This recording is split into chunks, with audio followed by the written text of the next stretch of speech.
Welcome back to Creepy Places New England. We are back in Vermont. We're going to be heading to Barre to see Hope Cemetery, a place with some of the best looking tombstones and monuments. Just want to point to the covered bridge. Let's see the car goes by. It's never here until you turn the camera on. New Hampshire and Vermont are famous for their covered bridges, and we finally found a couple. So I hope you enjoyed this next episode. Welcome to Hope Cemetery. I'll give you a nice little view of it before we go find particular tombstones of interest. Vermont is actually considered the granite capital of the world. In fact, most granite for America's headstones comes from Vermont. Now, there's a lot of famous sculptors and artists who've done many of the tombstones here, including a bunch of names that I probably won't get right, such as Giuseppe Donati, Lambrino Sarzini, Antonio Soprano, actually I could say that one easily, and Giuliano Cicinelli. And I probably totally butchered their names.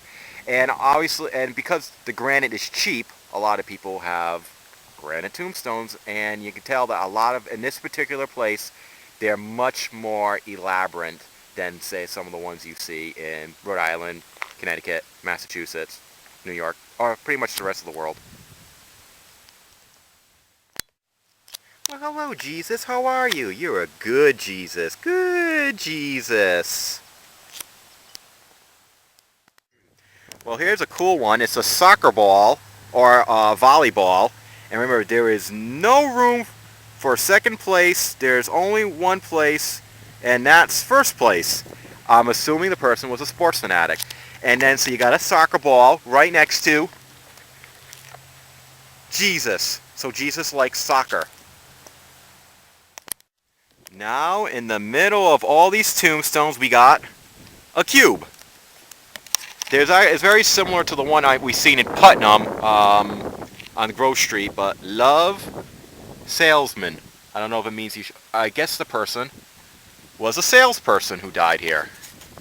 So this is a nice, interesting one. Next one up, a maple leaf. Maybe the person grew up in Canada. Here's another very nice looking monument. I believe it's a cello because it's so big, but it could be a violin.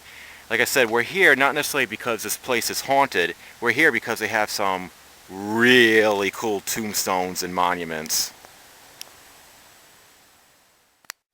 To live in the hearts we leave behind is not to die. I actually really like that saying. It's like a chain.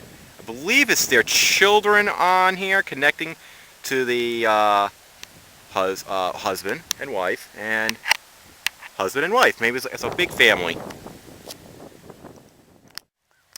Well, here's another one in the shape of a car.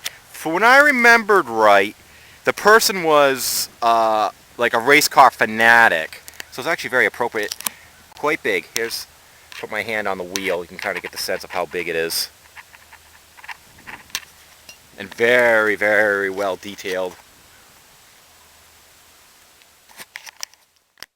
This monument is a water fountain, but unfortunately, as you see, the water fountain is not working. Here's another one. Got to do it quicker. There's actually some motorcycle people here.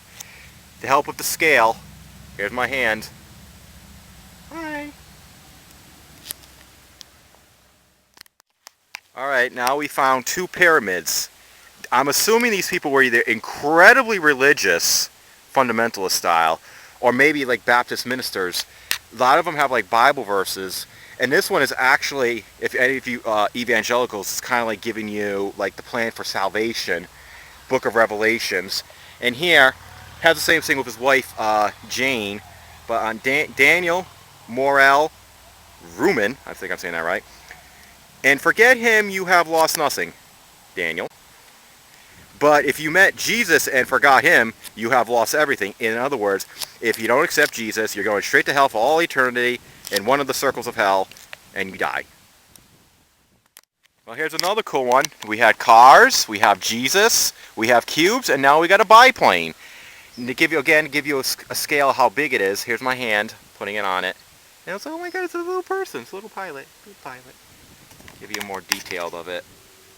Like I said, these people love their sculptures, and the people who died obviously were very well loved, because if they weren't liked, if I didn't like the person, I'm not going to give them a nice biplane. Well, it keeps on coming. Here's another one. A for Arnhorn. Pretty nice looking A too. Well, as you know, as I'm going through the cemetery, I've been trying to give everybody a scale. So here's another cool one, and I'm going to go up to it. Pretty damn big. Here's another actually romantic monument. I mean, these things are not tombstones. These things are like friggin' monuments.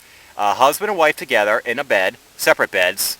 I guess I'm sure they slept in the same bed. But again, to give you how big this monument is, here's my hand. Should give you the general idea of how big this baby is. Rest in peace. Here's another one. Hands holding flowers. Now, as you see, these things are huge, and there's a lot of them.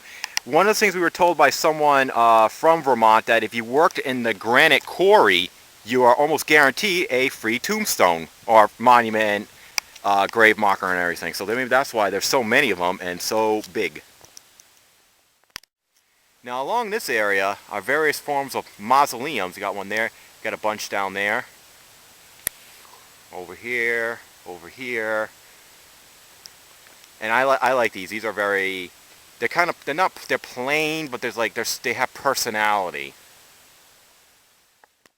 And the monuments just keep on coming. Here's another. This is actually a very cool one. An angel.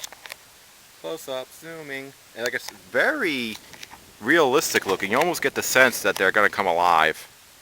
Tell you to get out of here, you Rhode Islanders. Well, here's another very interesting one. A woman holding a worker, as you can tell by his clothes. This sculpture is based on Michelangelo's Piete. Here's an original picture of it. That one was made in 1499, and right now it's housed in St. Peter's Basilica in the Vatican.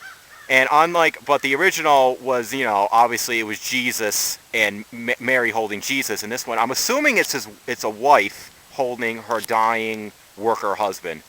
Vermont's a working class hero kind of place, Well, here's another monument based on Michelangelo's Piete, and this one is actually probably more faithful to it. Obviously, that's Jesus, and that's Mary. Here's a man playing a violin. Many of the tombstones around here, monuments, reflect many of the people's personality, whether they were religious, music teacher, salesmen, sports lovers. So I say come here and check it out. Again, continuing with them showing up their personality, it might be safe to assume that this person was a trucker. Speaking of that, there's a truck in the background. Well, some of these monuments just have scenery. Nice little Vermont. And a guy riding a hog. I'm actually surprised we didn't see one that was just like a regular motorcycle. Maybe there is one somewhere around here. Yeah, look at that. I think I saw a pooty cat. I did. That's actually pretty cool. Well, here's another view of the cemetery to give you the scope of how big it is. Like I say, it goes way back. We're kind of on the edge. And there are other tourists here, by the way.